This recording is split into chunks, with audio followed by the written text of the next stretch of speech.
For today's video, dito naman tayo sa may Parañaque, Dumayo para maglinis ng bagong na-renovate na kitchen ng kapatid ni Pinggoy. So eto na nga. Bago pa man din ako magsimula dito, tinanong ko na sila kung ano yung gusto nilang ayos na mangyayari dito. So nasabi na nila na dito nga sa may ibabaw ng lababo, dyan yung mga seasonings, mga condiments. Actually, itong pagre-renovate, hindi pa talaga tapos dahil meron pang isang cabinet ang kailangang gawin or balikan bukas. Sayang nga. Dati pala, itong lababo area, nasa bandang kanan yan. So, now na na-renovate, nandito na siya sa gitna. Noon pala, meron na talagang existing na cabinet sa taas, sa ilalim ng lababo, pero kahoy siya. So, dahil nga sira na, naanay, napatreat na rin naman yung anay, mga ganun.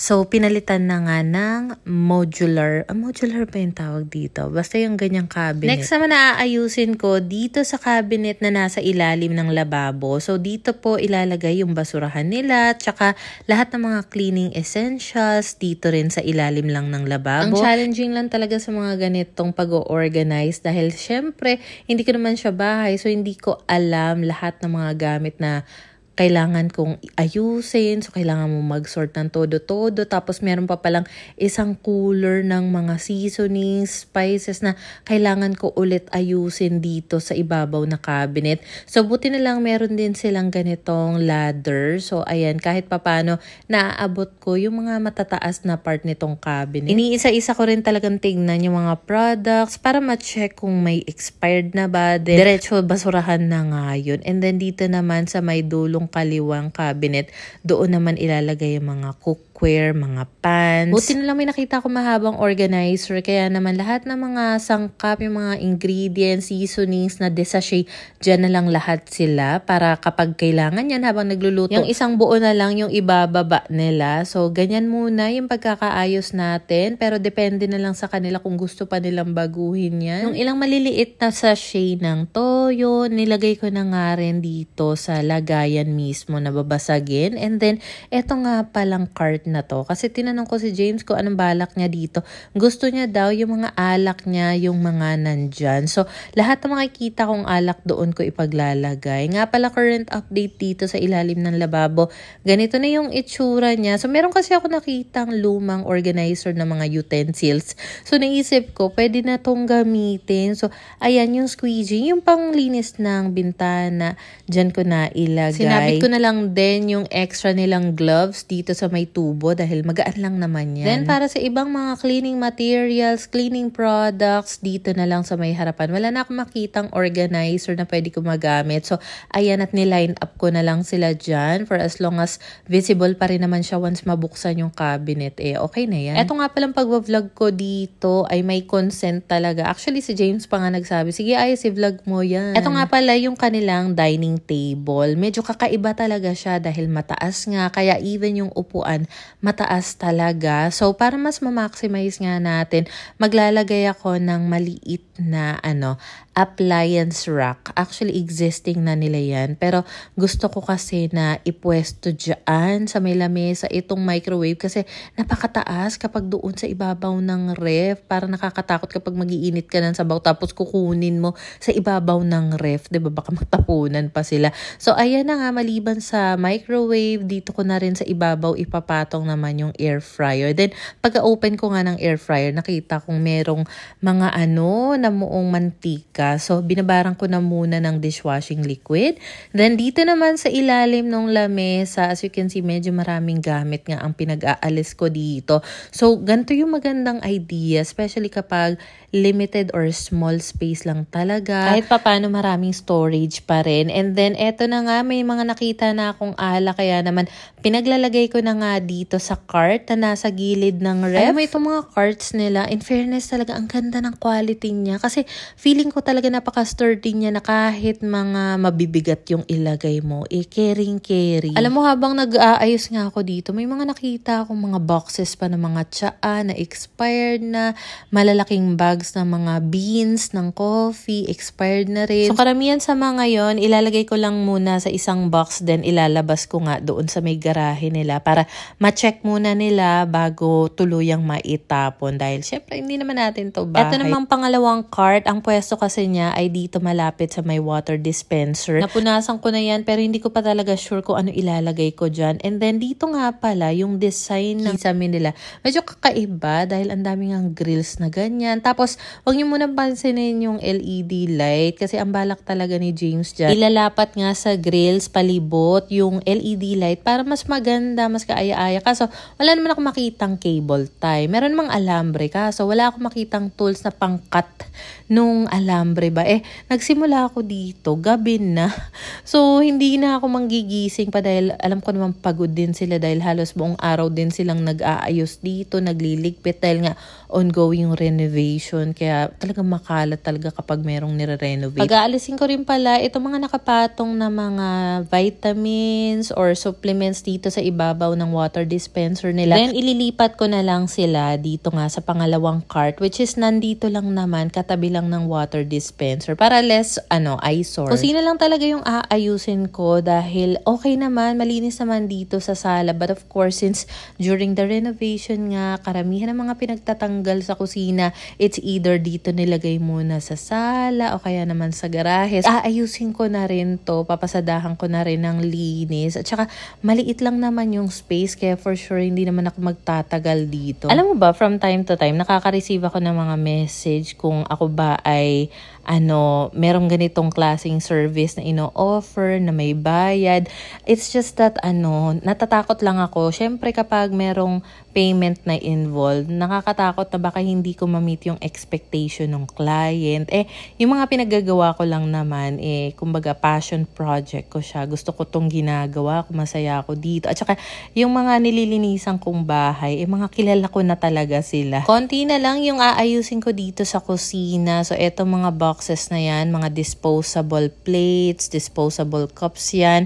And then, eto namang mga nasa sala, mga basura yan na kailangan kong ilabas sa may garahe muna banda. Alam mo, habang nag-organize nga ako dito, na-realize ko na, ay, ang laking bagay talaga na meron ka or marami kang hanging cabinet sa kusina para less na yung need mo na maglagay ng mga, kasi diba sa apartment namin, meron kaming mga metal rack, merong cabinet. Okay naman din yun dahil renting lang kami. Pero kung tipong sarili nyo ng bahay, mas maganda talaga yung meron ng mga built-in na mga cabinet. Noong mga oras na yan, midnight na yan, kaya nakakakilos ako ng ayos dahil tulog na rin yung mag-aama ko, nasa taas sila. So, ako lang talaga dito, paikot-ikot sa sala, sa kusina. Nga pala, itong puting cabinet na nasa likod ng pintuan, yan din ay isa sa mga pinagawa nila. So, maliban sa kusina, nagpagawa rin sila ng cabinet, shoe cabinet, na naandun nga sa sala. So, ito nga palang bahay na nililinisan ko sa kapatid ito ni Pinggoy na si James, and kasama niya dito yung wife niya na si Nanet. Last weekend, nandito rin kami dahil doon nga nagsimula yung pagre-renovate kaso hindi natapos nung weekend. Kaya eto, balik ulit kami dito. So medyo nagpahinga nga lang ako dito dahil nakaramdam na nga ako ng pananakit dito sa may binti ko. Alam mo, every time naglilinis talaga ako ng bongga, ayaw ko nararamdaman na nagugutom ako o kaya nananakit yung likod, yung binti. Kasi ayaw kong tumigil nga kapag naglilinis na ako. Pero syempre kapag nakaramdam ka na ng ganun, kailangan mo talagang either kumain, magpahinga muna saglit para matuloy-tuloy mo nga yung mga kailangan mong tapusin. So eto, at nilinisan ko na nga rin yung air fryer. So ang ginawa ko, kasi ang daming mantika, nilagay ko sa lumang bote yung mantika na may tubig kasi iniisip ko kung itatapon ko sa sink, baka naman magbara, bagong gawa nga, sayang naman. So ayun, after ko mailagay sa bote, pinlastic ko, tapos ilalagay ko na lang sa basurahan. And kung mapapansin nyo, kakaiba talaga yung faucet na meron sila dito. Tapos alam mo ba, hindi ko kasi alam na ganyan pala yung trip niyang faucet. Meron akong ganyang faucet na pinadala sa akin few months ago. Hindi ko talaga nagagamit. Andun lang, nakastock lang, sayang nga Kung alam ko lang, edi sana na ibigay ko na nga dito. Meron lang akong iilang gamit na nadala dito. Unahin na nga natin itong floor mat. So 2 peraso na nga yan. Then yung design design na napili ko, medyo hawig sa backsplash na design, 'di ba? So wala lang ako makitang color brown na ganyan. And I think okay lang din naman na black and white yung pinili ko dahil as you can see, yung countertop, yung cabinet, black and white combination. So ayan nga pala siya. Marami pang ibang design ng kitchen rug na available, kaya kung bet nyo yan, ilalagay ko na lang yung link sa comment section and nasa showcase ko rin yan. Pinag-aalis ko nga muna yung laman dito sa may ibabaw ng lababo dahil meron akong sink organizer na nadala and color gray nga siya. Akala ko color black itong napili ko. So, it's up to them kung hindi nila trip yan, alisin na lang nila. Pero last but not the least, eto at meron tayong liquid dispenser para sa dishwashing liquid. So, ang ganda niya kasi maliban sa black, may white din yan. Meron ding nakalagay na hand or pang hand soap. Pero isang nga lang ito natanggap natin. Pero pwede na, 'di ba? Ang ganda ng color niya and pasok na pasok talaga dito sa theme ng kanilang kitchen. Kung sakali lang ulit na bet nyo ng mga yan, ilalagay ko yung link sa comment section or nasa showcase ko yan. So anyway, pagpasensyahan nyo na itong mga nakalawit na LED light dahil kailangan pang ipa-repaint yan. Aayusin din eventually yung LED light. So ito na nga yung itsura ng dispenser. Clear na yung ibabaw niya. Then yung mga supplements, vitamins andito sa gilid na cart. Yung mga nakita kong candle andito lang sa second layer. And then sa bottom layer naman, nilagay ko dyan yung mga cart tissue na stocks nila, pati na rin yung iba pa nilang alcohol. So ayan ay the wheels naman. So madali lang siyang ilipat-lipat ng pwesto. And then mapunta naman tayo dito sa ilalim ng lamesa. Dito ko nilagay sa malaking box yung mga reusable bottles nila. Tapos andyan din sa ilalim yung oven, yung extra tissue nila. Then itong cooler, dito ko nilagay yung mga disposable cups, disposable plates, and utensils para if may bisita, edi yan na lang yung ilalabas sa may garahe or yan na lang yung gagamitin, diba? And then, dahil nga naglagay tayo dito ng appliance rack, ayan, kita mo, ang dami nating nailagay. And sa likod kasi, may saksakan yan. So, perfect talaga yung pwesto ng air fryer, ng blender, ng sandwich maker, pati na rin ng microwave dyan. So, etong rice cooker, dyan na muna yan pansamantagal. Pero pwede rin naman yung ipwesto doon banda sa may lababo dahil doon naman talaga initially yung kanilang lutuan area. Ito mga boxes na yan, may mga laman yan ha. Dati kasi nandyan yan nakapatong sa may grills. Kinlear ko na nga yung grill. Then sa ibabaw ng ref, naglagay ako dito na lagay ng mga glass na lunch boxes nila. And then dito naman yung lagay ng onion garlic. Then sa likod niyan is lagayan ng mga easy to get na mga disposable spoon and fork. So eto, medyo hindi siya accessible. So, diyan ko lang nilagay yung ilan sa mga extra tumbler nila at saka extra snack. So, ito pa nga yung kailangan balikan ng manggagawa na cabinet dahil hindi pa tapos. So, at least every time na magluluto sila, ayan, nasa ibabaw lang ng cabinet yung mga pwede nila magamit na mga condiments, seasonings, herbs, mga pampalasa, yung extra stock ng soy sauce, cooking oil, nandiyan lang din. Ang galing din ng mga pintuan kasi, ayan no, soft close yung atake niya. And then, dito naman sa kabila, nandiyan kasi yung parang tubo para sa range hood.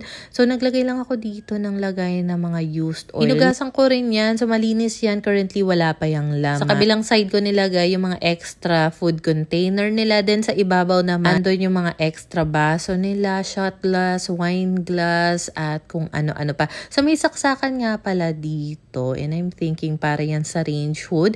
And then, dito sa ilalim, dyan nila ilalagay yung induction cooker na magiging lutuan nila. Dati kasi, ang gamit nila is double na induction. Double burner ba yung tawag doon? Na induction cooker. Kaso, yung nakabaon pa nga siya sa semento or sa countertop, pinaalis nila dahil gusto nila yung single na lang na induction. So, may nakita akong ganito na dissection. So, diyan ko na lang pinaglalagay yung mga, panglutong utensils. I'm not sure kung ito talaga yung intended purpose niya, pero okay naman siya dyan. Makapit din. Ewan ko ba bakit nandito na naman tong video na to, paulit-ulit na lang.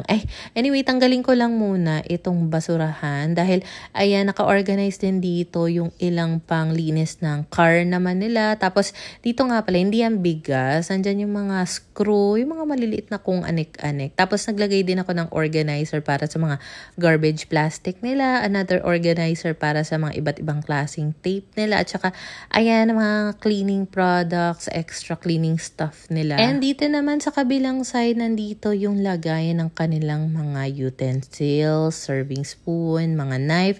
Then sa ilalim niyan, andito naman yung pull out nila na lagayan ng mga baso, mangkok, plato, and then meron pang maliit dito na pull-out cabinet para sa mga condiments. Ang ganda, di ba? Then, nandito sa dulo, yung lagayan ng mga cookware nila. So, meron silang dating, dish rack.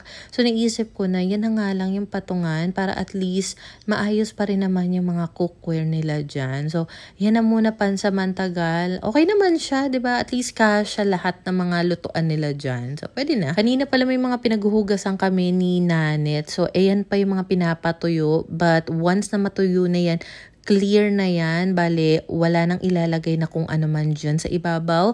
Magiging coffee area na lang yan ni na James at Nanet. So, dyan nila ilalagay yung mga pang-brew nila ng coffee and all that. Then, ayan na nga at napagbigyan natin ng request ni James na dito na ilagay yung mga alak niya. So, na-organize na rin natin yan. And dito naman sa pangalawang layer, maliban nga pala sa mga konting alak, meron din akong inilagay dito ng mga beans naman ng mga coffee, mga cup holder. Then, sa ilalim na part, yung extra bigas nila kasi hindi na yata sila kumakain talaga all the time ng bigas. And then, mga pitchel. Para kapag nakapag-inuman sila, kailangan ng pitchel, inaandyan lang sa iisang cart. Diba? Ang ganda talaga ng cart na to. Napaka-sturdy niya. Tatanong ko nga pagising ni James kung saan nila yan nabili. Pasensya na nga pala. Medyo napahaba na naman itong video natin. Thank you sa panonood ninyo. And kung nagustuhan nyo yung ganitong video, don't forget to follow, like, and share. Thank you for watching.